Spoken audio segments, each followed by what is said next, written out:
पर खाना खाऊंगा और मखमली बिस्तर पर नहीं बल्कि जमीन पर घास की सेज पर सोऊंगा। जंगलों में जीवन बहुत कठिन था। शाही महलों में पले बढ़े राजकुमार और राजकुमारियां घास की रोटियां खाकर गुजारा कर रहे थे। एक दिन की बात है, प्रताप की बेटी के हाथ में घास की रोटी का एक टुकड़ा था जिसे एक जंगली बिल्ली झपट कर ले गई।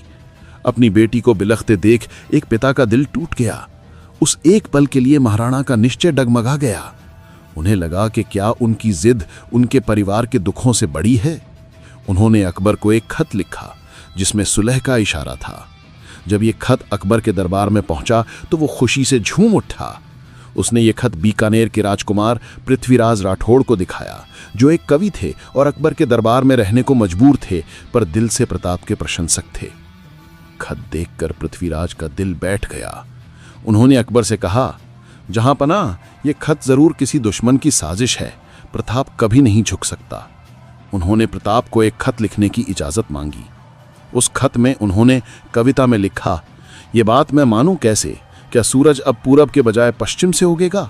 हे राणा, आपकी तलवार के डर से अकबर के दरबार में भी हिंदुओं की पगड़ी सलामत है।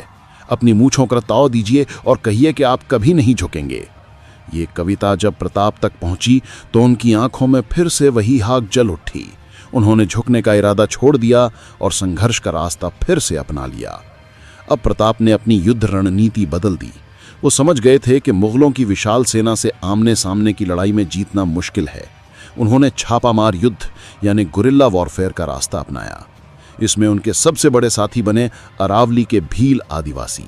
भीलों के सरदार राणा पूंजा के नेतृत्व में हजारों भील तीरंदाज प्रताप की सेना बन गए। वो पहाड़ों के चप्पे चप्पे से वाकिफ थे। वो अचानक मुगल चौकियों पर हमला करते, उनका रसद लूटते और पलक झपकते ही जंगलों में गायब हो जाते।